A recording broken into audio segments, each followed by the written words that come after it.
So let me do an experiment here. I might lose you guys. Let me see what happens if I close this. How are you going to record it without the browser? Well, yeah, without the browser, we don't. Or you can record it, but we won't.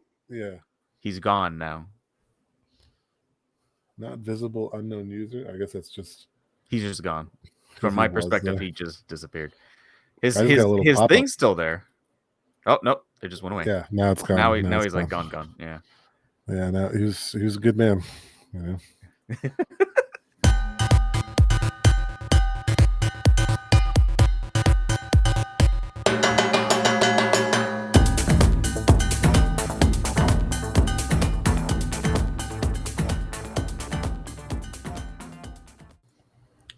Welcome to the Good Games Podcast. My name is James. I'm Leo. I'm Justin. Hey guys. What's going on? Hey. Yeah. Doing all right. Getting over a little bit of a thing. Oh. Coughing, sneezing thing. Congestion. Yeah, that's no it's fun. Not COVID. Well, good. Okay. I'm glad it's not COVID. Good job. I mean, probably not. I don't know for sure. I am vaccinated. I didn't have a fever, but just something passing through my system. So if I start into a coughing fit, bear with me. It's COVID. Then it's definitely COVID. Yeah. Then it's probably COVID. Right. Yeah, I was out all weekend. I think you guys did like a whole thing, like a virtual game thing. I totally missed. I completely forgot about it. Yep. It was a lot of fun. You're a jerk. Sorry. Wish I was there. Do it again, like next weekend. I'll make it. Okay. I swear. All right. Hey, I know we really enjoyed one game a lot, and it got very ridiculous. Yes. So yes. got very That was silly. a good one. That was a good one. Which game? It's a game. Well, fuck, you encroached on my endorsements. Hey, early endorsement. It's one of mine too. So okay. Well, you can have that one. You can have that one. I've got several other endorsements. we're gonna. How about we anticipate for the end to hear what? Okay. We'll Stick around. Save it for the endorsement. stick around and see which game we're talking about. Ooh. Yeah. I will say I am a bit sore in the heart from the announcement that Nintendo made. I understand that reference. I just realized I'm sitting much closer to my computer than I normally do. When I laugh, the whole screen shakes now, so I have to not laugh or cough or move. Well, it is cool though. It looks. We almost got like a professional look here now with like everyone up and close. We're getting there. 80 something episodes in. We're getting there. We're figuring things out. I was pointing that out to Justin. I think last episode I was looking through the videos on YouTube. Mm-hmm. Do you realize that we actually have like probably 40 people listening every once in a while? Yeah, every once in a while. I know for professional podcasters out there that sounds like nothing, but for me, I'm like, why are you people wasting your time? 40 of you, like that's 40 people who could have been doing something better. Yeah, shame on crazy. you for listening to us. Our metrics say that we have like a consistent audience of like 10 people. Thanks 10 people. Thank you. We love you. Thank you. Yeah, it's do. very much appreciated. Send us an email. Yeah, at goodgamescast@gmail.com. We're doing everything out of order today. Sure. Well, anyway, getting back into our normal order of things, the game we're talking about today, guys, I gotta tell you, we just referenced a second ago, there's not a lot of big games coming out this year. And I know this is like a lower budget, lower scope. This is my front runner for game of the year right now. This is Trials of Fire. Not a bad choice. Now that's all about to change because this weekend Metroid Dread comes out, and it's been getting like perfect reviews. So I'm so excited. So anyway, but for now, Trials of Fire. I swear to God, this is a game that I would make if I was good at making video games. And I swear, on my computer, I have a prototype of this exact game that was dated like 3 years ago. I had this idea, and they beat me to it. Except mine was like mine was like robot themed, and you could like customize the parts of the robot. We should probably explain what the fuck this game is. Yeah, it's hard to explain a little bit because it's like, and to your point, it's a game that I feel like it's for almost for like game designers. It's like it's so complex that I think the people who appreciate it the most would probably be people who appreciate like mechanics and design concepts and stuff like that. It's got a lot going into this game. It's like 3 games in one. Yeah, it's a mishmash of a ton of different genres. It's a card game, it's a roguelike game, it's a deck builder, it's tactics game. It's a tactics game. You got a grid where you're moving your characters around. There's like a little bit of there's some light, very very light role playing. Yeah, it's basically like some D&D style quests and stuff. Yes. So it's just a mishmash of every game genre. Right. I'm surprised it's not a shooter at some point. Like right. Yeah. Go to like a level, it zooms in.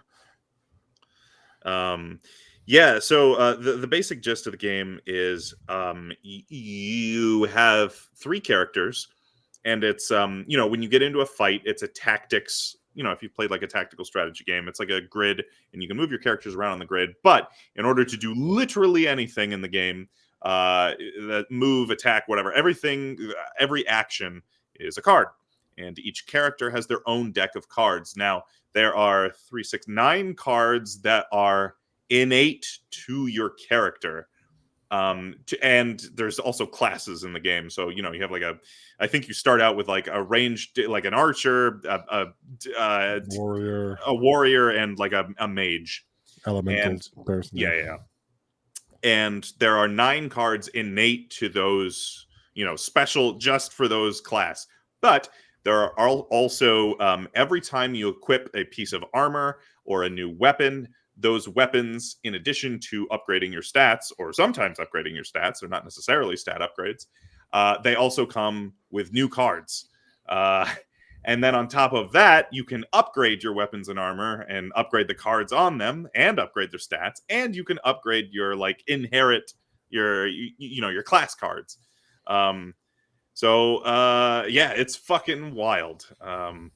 This, like I said, if I was good at making video games, this is exactly, I swear to God, the design is all on my computer. The file's dated 3 years ago. This is exactly, somebody made this game for me because I am shit and I couldn't make it myself. This is exactly the game that I want to make and I want to play. Like, I put a shitload of hours in this game. What did you guys? Now, well, to be fair, this is not like, one guy in his garage. This is like a team of people who made this, right? Oh, I'm sure it's a team of people. Small team, it's a small team. We're talking. Yeah. This is a very, this is a whatever, double A game. This is an indie game. Yeah, right. Smaller budget, lower scope. But yeah, holy shit, it is exactly what I want. It's hard for me because there's so many things that I'm just like, oh yeah, that's exactly what I would have done. I don't know. What did you guys think of this game? Because I know what I think of this game. Well, yeah, it definitely seems like a James game. I'll say that. Yeah. Sure. I like the game. I think it has, like I said, it if you are someone who appreciates all the different mechanics that these guys are jumbling together into one game, you can appreciate the smoothness, the polish with which they did that. Like, it's hard to tie in that many different genres in one, and like they did it in a way that it makes sense, right? I will say that some of the UI is a little bit busy. I guess I just sometimes when I'm like looking at a screen, I just like a lot of things, especially like in the map view.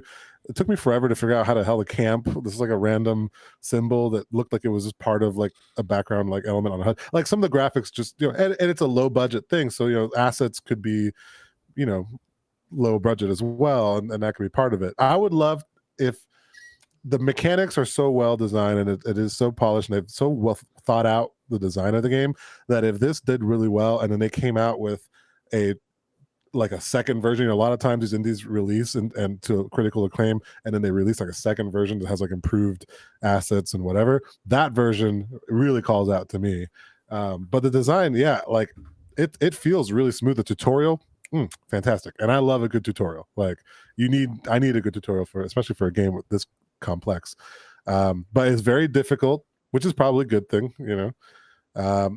it's designed well enough though that I played it a couple times and felt like it's fair in its difficulty. Like, I can only blame myself if I screwed up. There's some randomness to it too, but not too crazy. So I like it overall. It's just very complex. I guess that's how I would sum that up. Steep learning curve, high ceiling. Yeah, I would agree on the same point. I felt it being a little, it was a little bit of a learning curve to try to get myself used to it. And I also agree with the UI. The UI was a little noisy. There was a lot going on. Took a while to get it, but I mean, overall, like when I initially started playing it to me it gave me like Slay the Spire vibes with I love that game, with the upgrading and stuff. And like the tactic stuff, and it's just, that's a good point, Justin. If you're gonna get ready to like boot up your PC and you feel like playing a little bit of deck builder game, like why would you play Slay the Spire now is my question, right? Like this is just inherently better. Like it's like an enhanced Slay the Spire, pretty much. Right. Like, what would you, if you've played this game and Slay the Spire, why would you go play? Maybe like it's faster paced and simpler, and I guess, but I feel like I'm going to want to play this game because I have gone back to Slay the Spire a couple times this year. I feel like I'd go back to this game instead now, right? Yeah. The game definitely looks good. Good music, good art. I mean, they did really well. It's very well polished, it seems like. Yeah. I'm surprised that you compared it to Slay the Spire. That's one of my other favorite roguelike deck builders. And the crazy thing about this is, to me, is like you referenced how polished it is and how well designed it is. And it seems like no one's talking about this game. Which is why I wanted to talk about it on the podcast, just signal boost this game. Like, hey, there's a new roguelike deck builder out there, and it's real good. Well, I think it's a difficult, it's kind of a steep barrier to entry, maybe for a lot of people. Yes. If you look at the game, like at face value, there's just like a lot going on, and you're feeling like it's a lot of investment to get into, right? I could see that being totally the case. Just very overwhelming. And that's why that's another point of like, oh yes, this is a game exactly for me, because I've played a lot of deck building games and I've played a lot of roguelike games. So like I'm already used to the baseline of like, here's how a deck builder works, here's what a roguelike is.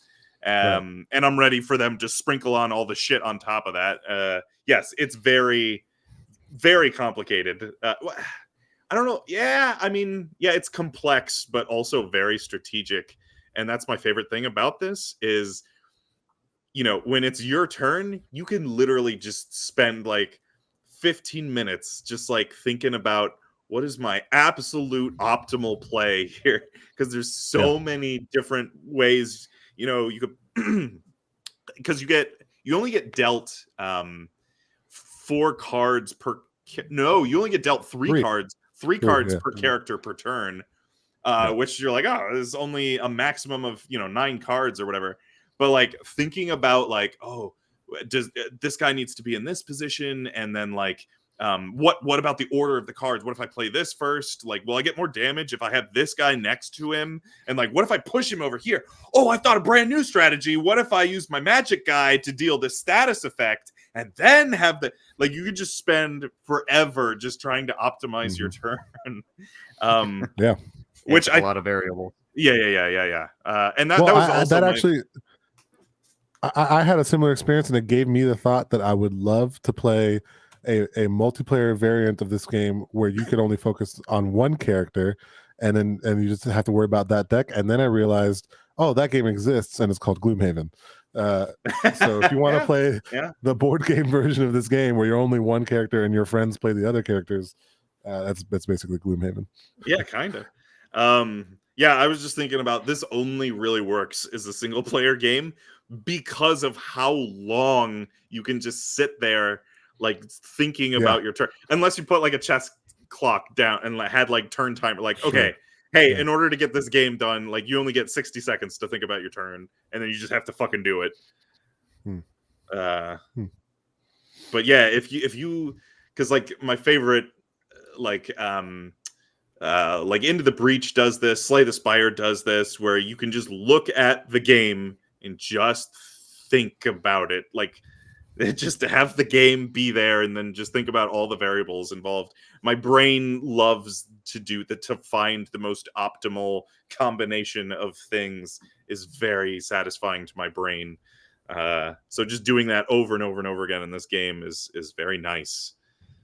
How do you find being a big card player, Leo, which I know you are, does that do anything for you at all?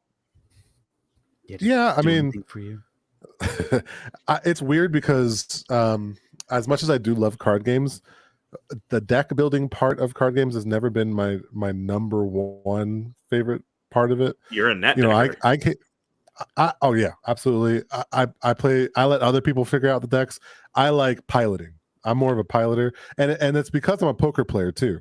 And in poker, you don't get to build the deck. You just work with what you got because you know the deck, right? And that's a much simpler example because it's 52 cards. But you know, a lot of these deck building games, I do appreciate it, and I do sometimes deck build, but it's not my number one favorite part of card playing. So, but like, so for me, I say that to say that the early part of these types of games, like the same thing with Slay the Spire, Gloomhaven, and this game, like the early parts, I just kind of like, I get antsy. I want to quickly like upgrade cards, get more powerful cards.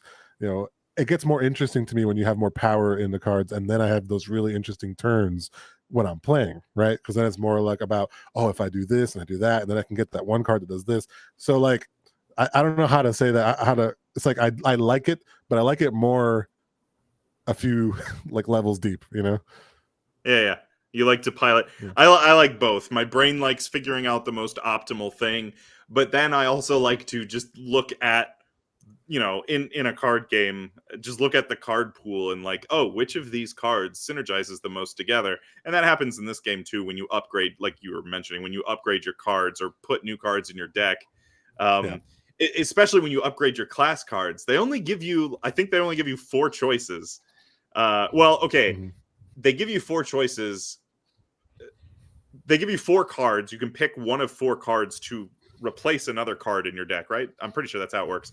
Or you can upgrade an existing card, but just those 4, they only give you 4 choices, and you can just look at that and be like, okay, what's the synergy on this card with the rest of the cards in my deck? Like, I love thinking about that, and then I also love the piloting aspect of like, okay, here are my options. What are the most optimal? What is the most optimal play of the options that I have? I don't know. That just makes my brain dance around and light up, and my brain gets very happy solving those types of puzzles. Yeah, I mean, I definitely agree. I do like both aspects. I like the piloting more, like piloting through complex situations more. The choosing part, and like I enjoy that, but it does give me a little bit more like anxiety. I'm just like, oh, do I pick? Am I making the right choice with this card going into the deck? I know it's going to, you know, improve this aspect of the deck, but it's going to, you know, make this other aspect bad. It's like, it's so much thought that I end up just like, you know, trying to get past that as quick as possible. Yeah. I don't know. I fucking love it. It's my early game. I don't know. We're in October. This isn't even an early game of the year, but it's my. It's a candidate for game of the year. Yeah, it'll probably be on my top 5 list at the end of the year. So watch out for that.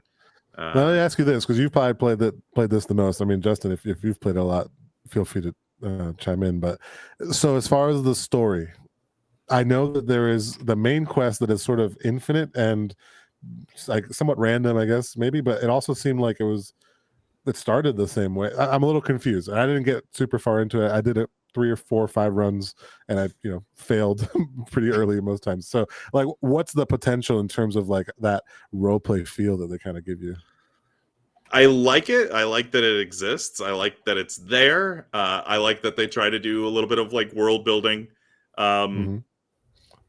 Gonna be honest though, that's not why I'm playing this game. I know it's not it's not your main reason to play it, but I mean, it is for me. It's a major part. Like if this game was robots, like you mentioned, I might be a lot less pressed to go and try it out.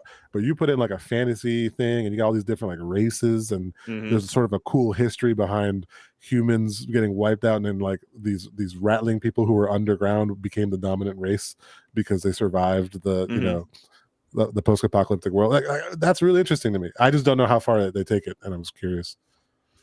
I mean, yeah.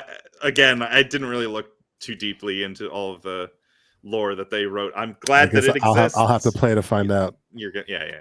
You're gonna have to just play it. I've beaten the main story quest. I beat like 3 or 4 of the lore quests. I think I beat all of the lore quests. I couldn't tell you anything about the story or what happened. I don't know. Gotcha. Cool. Yeah. I don't know. Anything else? I just wanted to talk about this game and signal boost it. It's really good, and no one's talking about Trials of Fire. It's a good game. It's got my stamp of approval. Yeah, it's definitely a fun game. If this is your first deck builder or your first roguelike, maybe play something else first. But if you played a lot of these, it's a really good one. This is like the obvious like next level if you're already familiar with all of the components involved. Right. Yeah. If there was, you don't have to be familiar with course, all the components, but like, maybe you not. Just gotta have like, even if you're just like into like RPGs, you know, this would be your kind of game.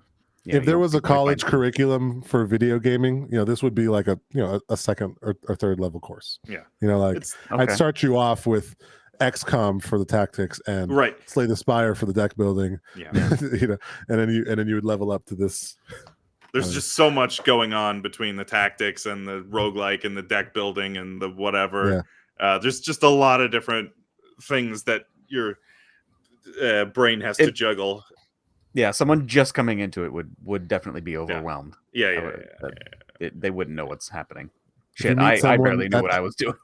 If you meet someone at the club and you hit it off and they're like, "Oh, I play video games too," and then you get back to your place and then like they're like, "Oh, you got like some Mario," and then you sit them in front of this game. I played Trials of Fire. It's a good way to seal the deal, really. I mean, if they pass. I like how Leo's going to clubs and picking up like gamer dudes. Yeah, here we go. I was picturing gamer chick. I mean, I don't know.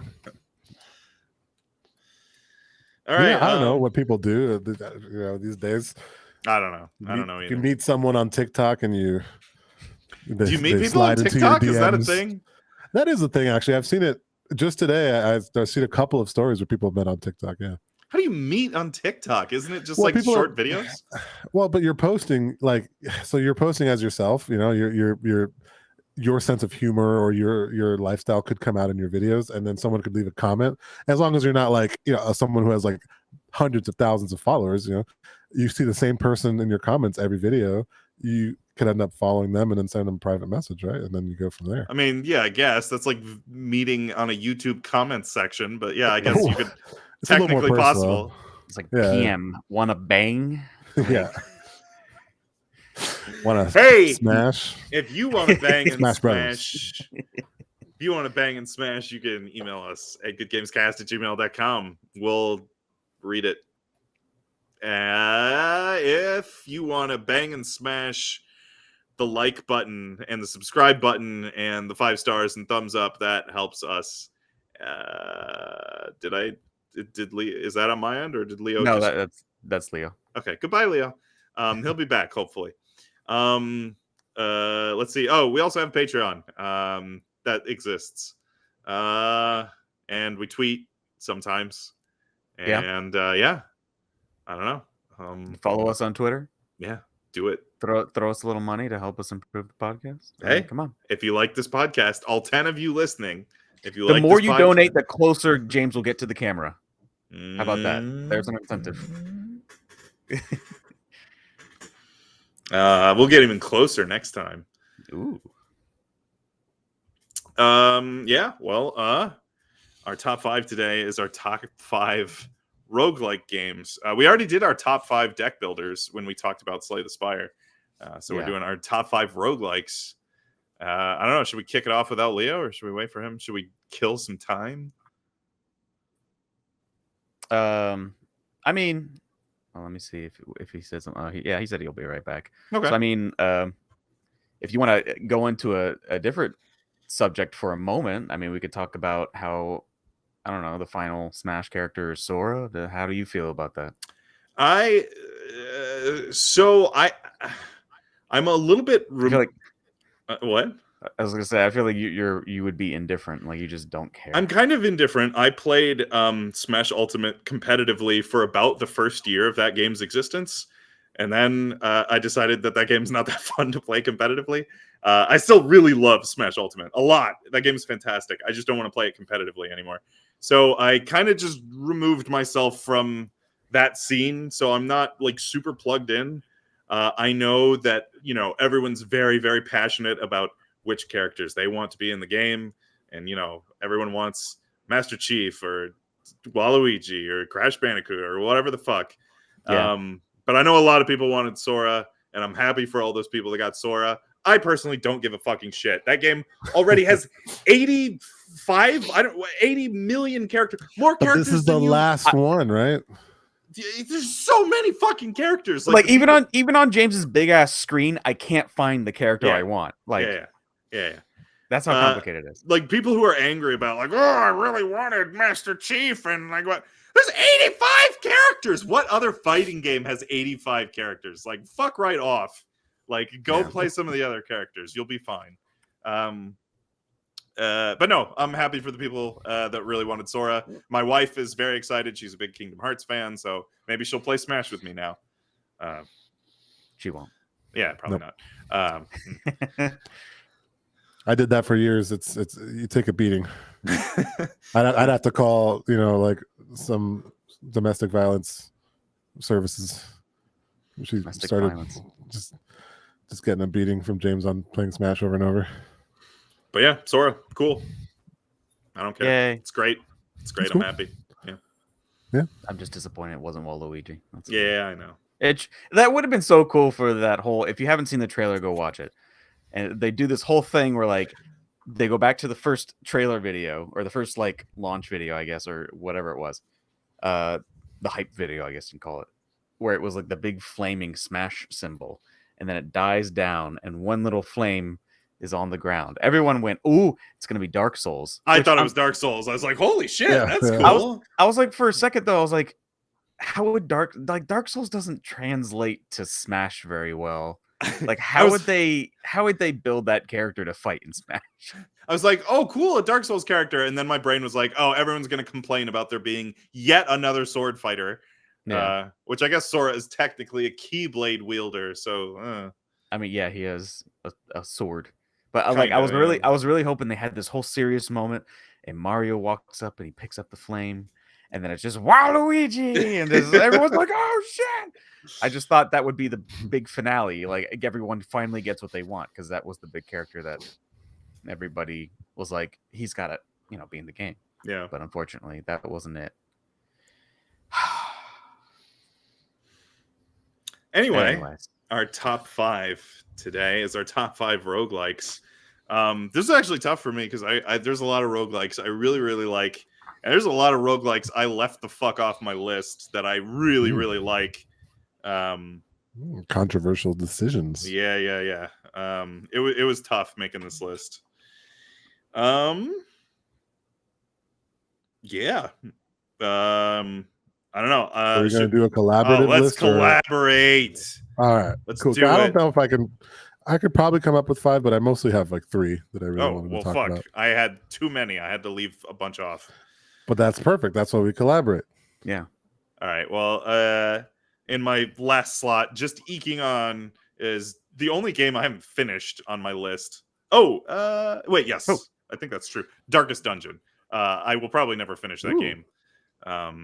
But I love it. It's great. Yeah. I don't think anybody's going to finish that game. I have purchased that game because it was on sale, and I've heard a lot of good things about it. I've yet to freaking play it, or otherwise it might make my list. No, it's great. It'll just piss you off. In the best possible way. I think along the same veins in terms of like at least like aesthetic. I'm putting Hades on mine. Oh, nice. We reviewed that previously on the podcast, and really well done. Yeah. I put Crypt of the Necrodancer. I thought you might have that. I can't believe you don't have the Zelda spinoff. Yeah, for some reason I forgot the name too. Cadence of Hyrule. Cadence. I kept thinking Ballad. It's like it's not Ballad. I kind of put the two together though. They roughly same game. I mean, they're not the same exact game, but the roguelikeness is the same, and like the fighting's roughly the same. So it's like, hey, they're roughly kind of in the same ballpark. With the whole rhythm thing, I just love the rhythm stuff that and the music. That stuff really gets me going. Ooh. Ooh. I have Spelunky on my list. I have I couldn't decide if I wanted to put the original or the sequel. I don't know. They're both great.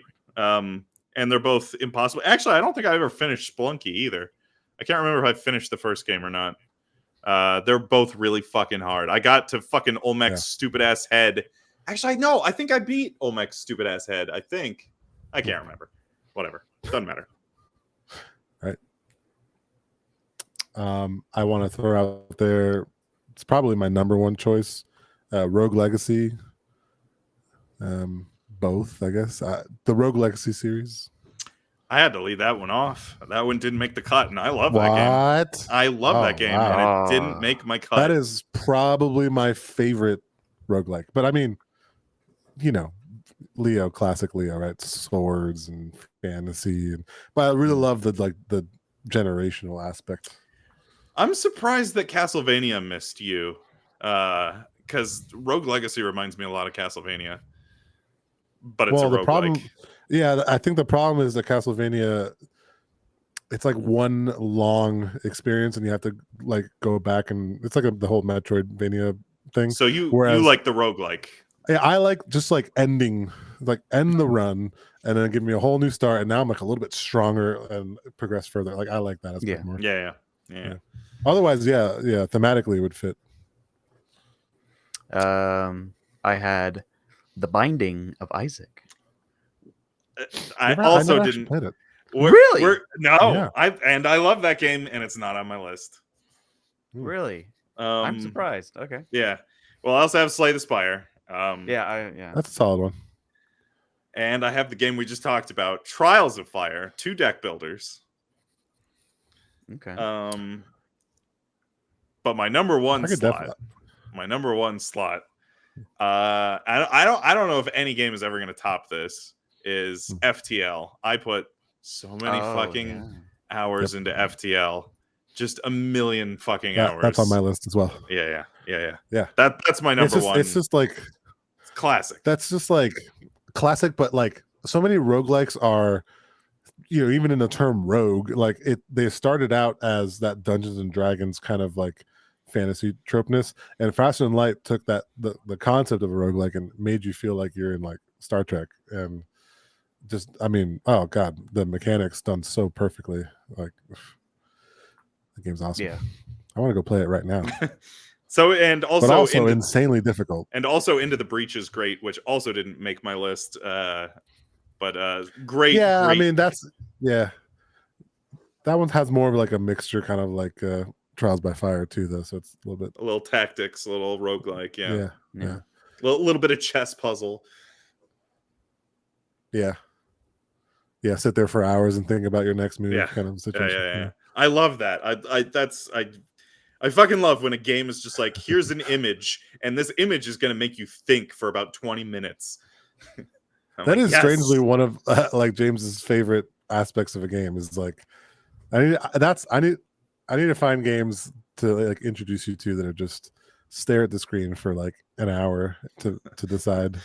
You're gonna give me all these like hidden object games where right. Look at the picture. What's that's missing? Not quite the same. Can you find the helmet?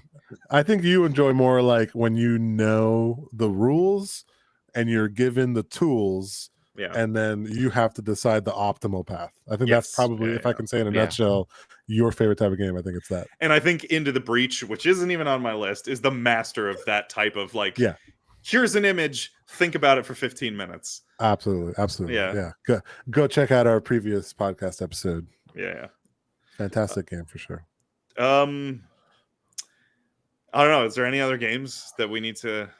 Yeah, no, you guys already mentioned mine. Yeah, I had Hades and Spelunky, of course. How the fuck do we rank any of these now? I don't know, because mine wasn't even in a particular ranking, because it's just they're all just so good in their own ways, and it just makes this hard. Well, I'd be fine leaving off Trials of Fire. I think it is a game made how many specifically. do we have? I had 5. No, how many do we have that we've all talked about? More than 5, I guess. We have more than 5. We have way like more than 5. at least Like a lot 7. more than 5. Okay. I think we had like close to 10, maybe. Really? Yeah, because we had Trials of Fire, Darkest Dungeon, Spelunky, Slay the Spire, FTL, Cadence of Hyrule, Binding of Isaac, Rogue Legacy. That was 8. What else? Did you say Hades? Hades is 9. Did you say Faster Than Light and Slay the Spire? I did. So we got 9. Yeah, it's close to 10. Yeah. All right. Well, I'm fine leaving off Trials of Fire. That's a game just for me, and I recognize that is not a very accessible game. So it's fine. I kind of felt that way too. Yeah. We've we have to go it. like this is top 5 of all time, right? So we're not making a top 10. Yeah. So obviously all of these are in the top 10. But when you have to make a top 5, you got to think about like historical significance. So I think for that reason alone, I have to look at Spelunky, Binding of Isaac, Faster Than Light. I'd almost Rogue be Legacy could be in there. Okay, maybe the original Rogue Legacy, it's pretty important, I think, to the history of these indie games. I'd be fine cutting out Darkest Dungeon too. Honestly, I love the style of that game.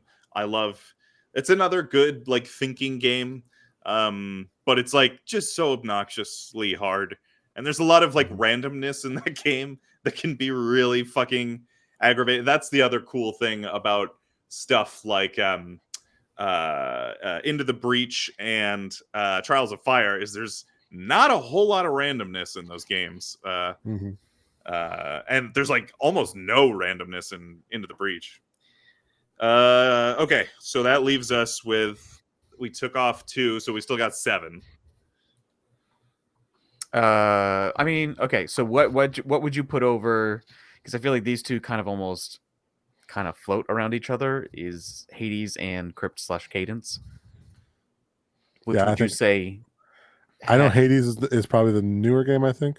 And Hades yet was mentioned on 2 of our lists. Yeah, where I think I was the only one who mentioned Crypt/Cadence. I'd be fine leaving off Crypt of the Necrodancer. I like that game. I feel like Hades. I think Hades has it over that. Yeah. Okay. All right. Okay. So we got Hades on the list. So we got 6. What am I missing between Binding of Isaac, Hades, Spelunky, Slay the Spire, and FTL? What am I forgetting? Rogue Legacy. Rogue Legacy. We're professionals here, people. Yeah. Ooh. I don't know if I think we're at the point now where we're probably talking about like specific like individual opinions and likes and what interests. So it's really like any of these could be the top 5. Oh yeah, easily. Yeah, this is our list, but but I mean, like this one is ours. Like for me, Rogue Legacy is really high on the list, but that's like just like a Leo thing, Yeah, I think I would cut Rogue Legacy. Yeah, I might just not make it over the other ones. Yeah, for you guys. That leaves us with The Binding of Isaac, Hades, Spelunky, Slay the Spire, and FTL. What is the order on this? See, now number 5. Number 5, I would probably say Slay the Spire. Binding? I'm okay with that. I'm okay with that. Number 5. I think it's between Slay or Binding. Really? I put Binding way up on the list. I'm fine with Slay the Spire at 5, and I would guess that of the 3 of us, I'm the one who would champion Slay the Spire. Well, I mean, it is the most like purely deck builder, so yeah, that is. Yeah, I would only say it's that one because it focuses specifically on like the whole deck building thing. Sure. All right, number 4, Hades, Spelunky, Binding of Isaac, or FTL. So number 4, I put Hades. Yeah, I'm fine with that too. I think. Do we just have the order correct now? Is it Slay the Spire 5, Hades 4, Spelunky 3, Binding 2, and Faster Than Light at number 1? Is that the correct? Yeah, I like that. I probably would have been fine swapping Hades and Spelunky, but other than that, I think that's fine.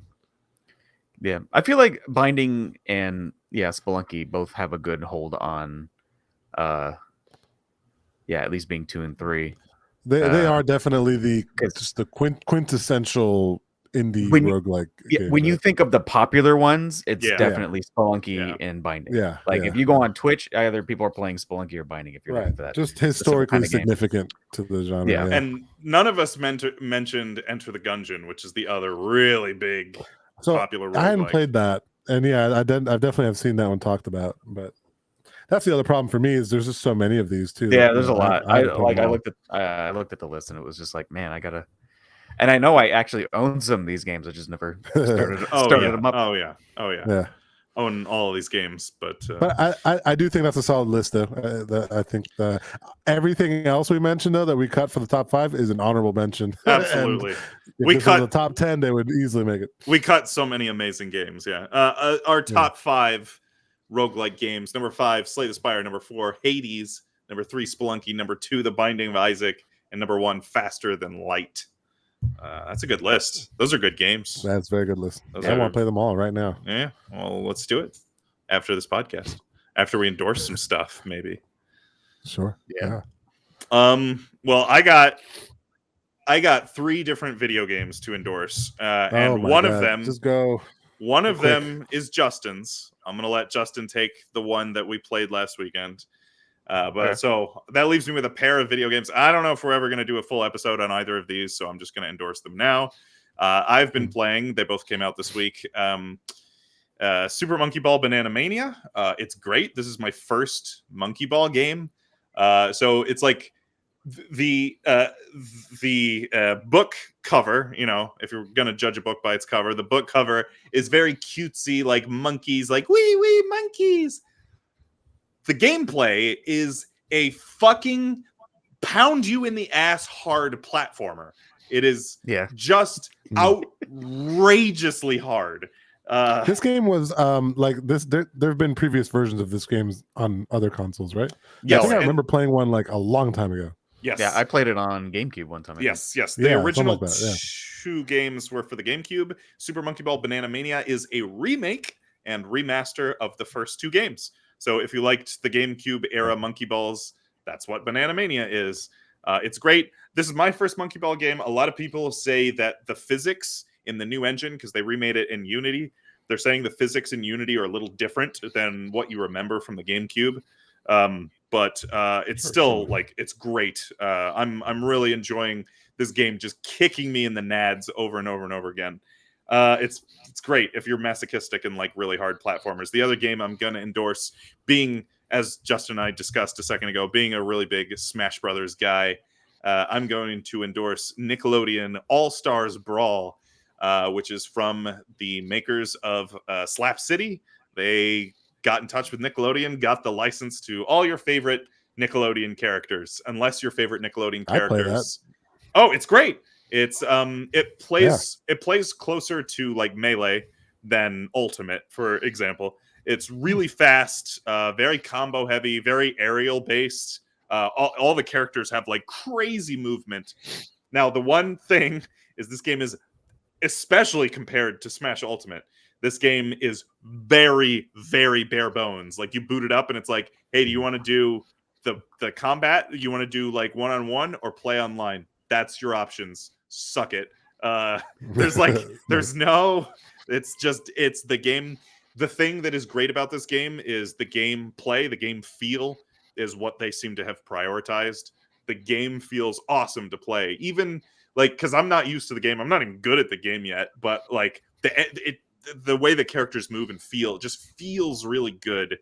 And as someone who's played a lot of platform brawlers and a lot of Smash games and Smash mods and Smash ripoffs throughout the year, you can play one and immediately like, ooh, this feels good, or like, ooh, this feels like dog shit. Nickelodeon feels really good. Yeah, I'm playing between SpongeBob, Powdered Toast Man, and Reptar right now. That's awesome. I'm trying to find my main. I'm coming down for Thanksgiving. I'm gonna want to check this one out for sure. Yeah. We'll play some Nickelodeon. It's really good, and I hope this game blows up and at least finds an audience with a competitive community, because games like Smash need some competition, something else. But this is really fun. It's good. Nickelodeon All Stars Brawl.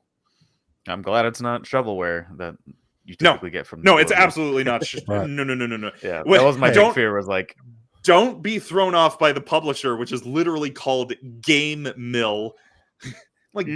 Game Mill? Can you come up with a better name for your company than Game Mill? Anyway, we're game makers. Yeah. No, this is good. It's games.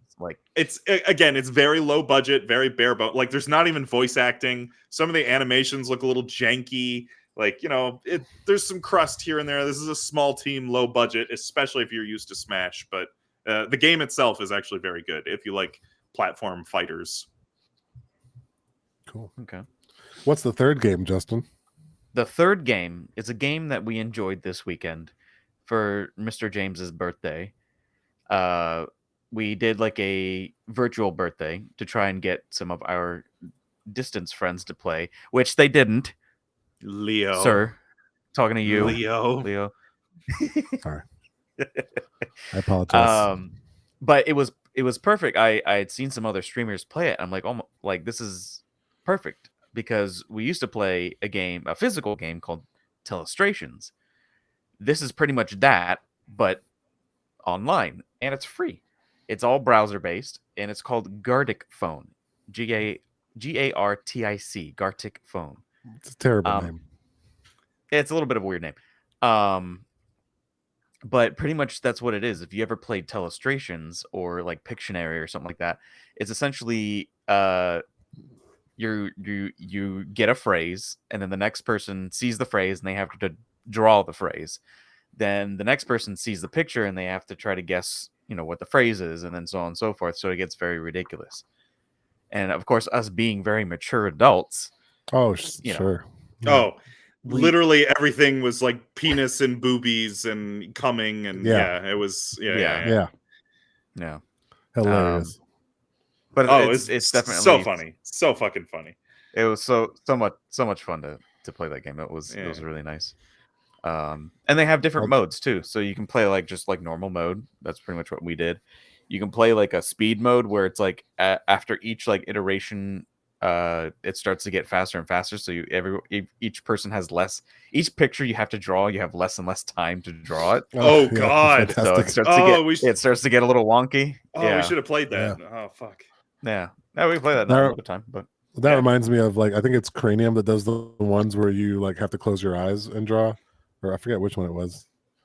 So like anytime you add like a little bit of like difficulty to the drawing aspect, it comes out more hilarious. So that's good. Yeah. There's also like a mode, like if you're playing with like newer people and you want to get to know them, there's a whole mode for that. It's like, you can ask the phrase, you ask a question about them, and they're supposed to draw the picture of what their personal preference is for that thing that you asked them, pretty much. That reminds me a bit of like late 90s, like early 2000s. There was a concept like that early on in like MSN Gaming Zone. You remember like that website from Microsoft where you would like log in to play games. Jesus. And everybody else would have to guess what they were drawing in the chat. And that platform was basically like how I was meeting people like online dating and stuff as a kid. Like you would get in there and draw, and then you'd be chatting on the side like, oh, ASL, and then like just drawing like obscure things, and then you'd like end up kind of like TikTok. You'd end up messaging them privately and then just getting to know them. I don't think MSN Gaming Zone or TikTok were designed for dating or meeting people. But that's what you use them for. It's the kids, they get on there and these kids. What comes out? These kids, man. My other recommendation, I've been watching. It's my new show that I'm binging. I've been watching House MD. Oh, Oh, how that's a is classic. House? Yeah. House is. It's so good to go back to that show. It's so like, granted, it's great with the drama, but goddamn, I love the snarkiness of the character. It's just it's so good. All I know It's just about like, House is that there was a guy who I used to work with who loved House, and then like I think he started watching it while I started working with him. And he was like totally normal, but by the time like a year later, he was walking in with like a cane and was like a smartass and stuff. And I'm like, are you turning into this character from the show? Like, what the He's hell? House. Yeah. He became House. So it imprints on your life, I guess. You just become the character. yeah, so a little bit of a throwback there, and it's fun to see all the because they have a lot of guest stars be like the patients of the show, and yeah, classic like hospital show thing. Yeah, and it's fun to see all the people who are older now be younger again. Like, oh, But he wasn't that. Yeah. Yeah. But it's such a fun show to watch. It's just the right amount of comedy, the right amount of drama. Like it's just a perfect little thing. Well, speaking of shows, have I got a couple of endorsements for you, and both somewhat themed for the Halloween upcoming holiday. Number one, I've watched and binged with my wife, and it's fantastic, and it's called Midnight Mass, and on Netflix it's trending. It is like number 3 or 4 now, but it was 1 or 2 when we first started it. I can't really go into details. I recommend not looking it up. Do not look up what it's about. Do what we did. We just saw it trending and played it. That's the best way to go into it, because then it's a mystery, and that's exactly how it should be played. We were like, oh, do you think this is happening? Do you think this person's that? Like, whatever. And it was just really fun to do that. And it's a limited series, so it's not like a show. I think that makes it the pacing of the episodes and stuff is like a little different when it's a limited series. It's more like a really long movie than like an episodic show. It's just like a little bit different. And this is like a spooky themed show. It's from the Mike Flanagan, who's the director of House of Bly Manor, or whatever. Okay, I think my wife watched that. Yeah, that was one he did, and he also did some other haunting house something or other. I didn't check him any of his earlier stuff. This one is more of like his own creation, whereas those were more maybe tropey specific to maybe even remake. I'm not sure, but this one is. I've not seen anything like this in terms of what he's put together in this show, and it's very good, like written script and characters. So Midnight Mass, and then there's another show that is currently number 1 trending on Netflix. I have only seen the first episode, but I am still endorsing it right away, especially for you two. It's called Squid Games, and if you are ever on the internet, you will see memes about this everywhere. It is basically they make callbacks to PlayStation all over the place. There's like these bad guys with like they're wearing pink like hoodies, and then they have like a square triangle or something on their foreheads. It's basically like, oh hey, PlayStation, cool gamers, right? But it's as if you took the original like Battle Royale movie that Hunger Games was based off of, that Japanese movie Battle Royale, and combine that with the game concept of Fall Guys, which we got really popular last year, if you recall. Watch that episode, right? Yep. So like it's like in real life. So these are players that are incentivized to get into this game, and it's basically Fall Guys make it to the finish line. So and it's a Korean show, but I guess it's got subtitles, it's got dubbed, whatever you prefer. And it's pretty crazy. Cool. Squid Game.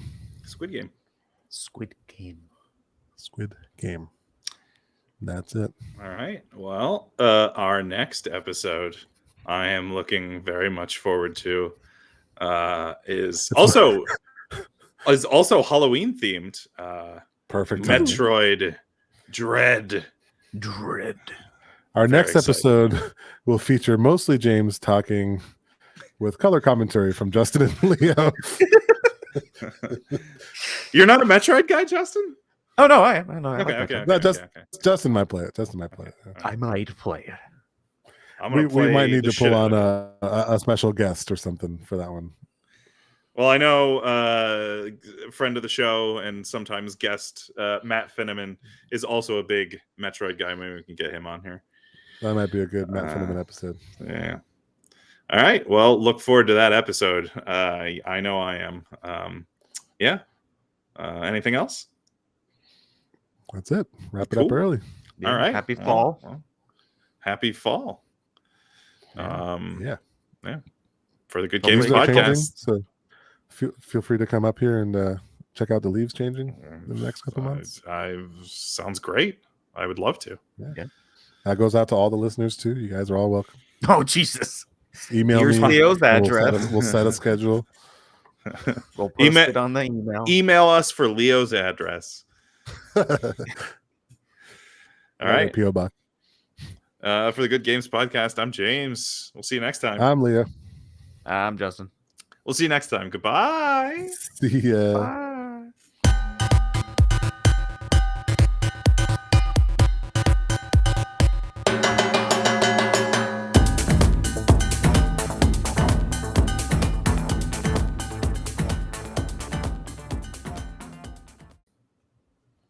Oh, this is cool. I can see all your browsers.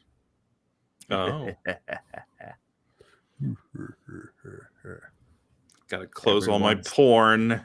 Everyone's using Google Chrome.